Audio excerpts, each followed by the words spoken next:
Hi, Mike Carruthers here, producer of the Storytelling Project. This video, which we call The Curse of Discrimination, is a video by my friend and collaborator, Lama, who speaks about discrimination. It came from the question that I asked her as a former theater student. We have shared this in her background, what her favorite role was. And Lama speaks briefly about her time teaching theater in Syria and going to theater school in Russia and taking on a role here in Burnaby when she came to Canada in 2018 that dealt with the theme of discrimination. Hi everyone, my name is Lama. I'm originally from Syria. I studied theater in Russia. I stayed there for 6 years and I studied drama theater in Russia. I went back to Syria and I started to work. My first work was in public school, Syrian public school, and I worked in interactive theater. So I got a lot of experience as an interactive instructor to work with the kids and with the adults. I came to Canada at 2018 and they were asking for volunteers to work in interactive theater in Canada.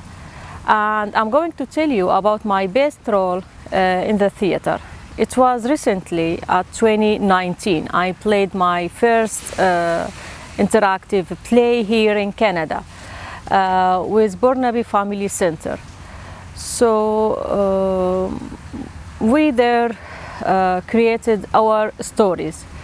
So it's based on real story happened with us. It was most likely more like a workshop, not like a play. So we played there for workshop. It was against racism and discrimination. Why it's the best role in my life? Because it was so deep in meaning. Racism and discrimination is one of the worst things in the world. So it's the nature of a human. They always like to discriminate each other based on their age, based on their race, based on their sex, based on everything. So we played there with a couple of actors and actresses, and it was so strong meaning for me. So the audience started to interact with us, and they started to ask us questions about our role, where that happened, and we couldn't even tell them that it was real stories. So we told them we just create those scenes. And I just stayed there. I started to remember one racist story happened to me in Russia. So I was working in a restaurant. It was a Chinese restaurant, and I worked there for fun. I had a lot of free time. It was my break time, so I decided to work there with one of my Chinese friends. So we were working together with her, and I was just standing and with her, like waiting for people to come to the restaurant to give them the menus and those stuff. So she left for like a second. Someone called her from the kitchen. She went there. And I was standing between two women, my friend, Chinese friend, and the other one, she was Russian. When she left, she said, "Where did she gone? Like, has gone?" I was like, to the kitchen. She said, like, she can just leave without even saying anything. I was like, why she was showing me like that? So at that time, it was so anguish for me to see how people just like reacting with their, with each others. It was so anguish. I just couldn't stay.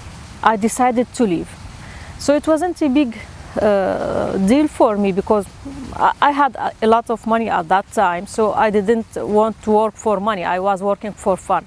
I left, and I couldn't forget what I have seen there.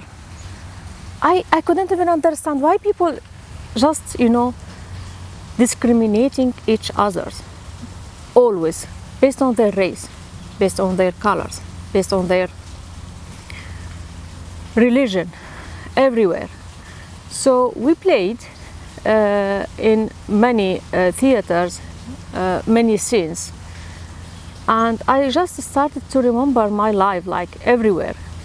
So as a person who has accent, like it's always like with discrimination for me. It's just, you know, it's funny to say, but actually it's so sad. It's so hard. So it's not only about white and non-white people. It's about with all people all together. So when I was in Russia, people from Russia always like to discriminate Chinese people. And I thought it's only Russian people because they are white. But actually here is the story.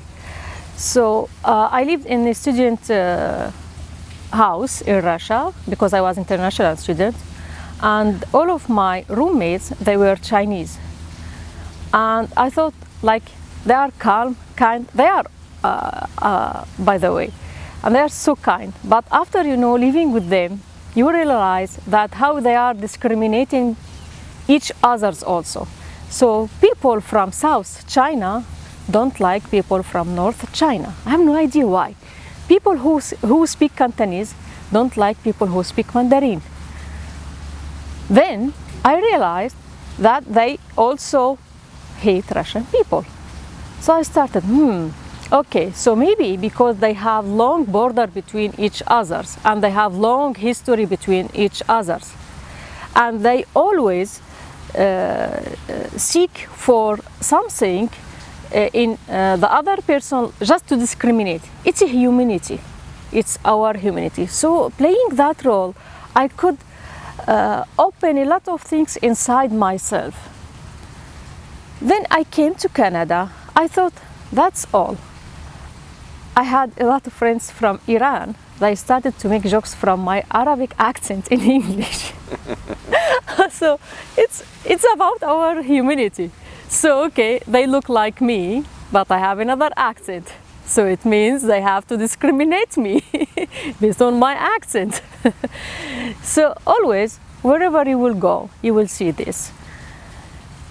It's better to stay calm, stay in love, stay strong, always think how to protect yourself, protect your family, friends, protect your community from discrimination and racism. Yes. All of us people, all of us equal. We were born like people, so we have to stay like that. And that's all. Thank you for listening.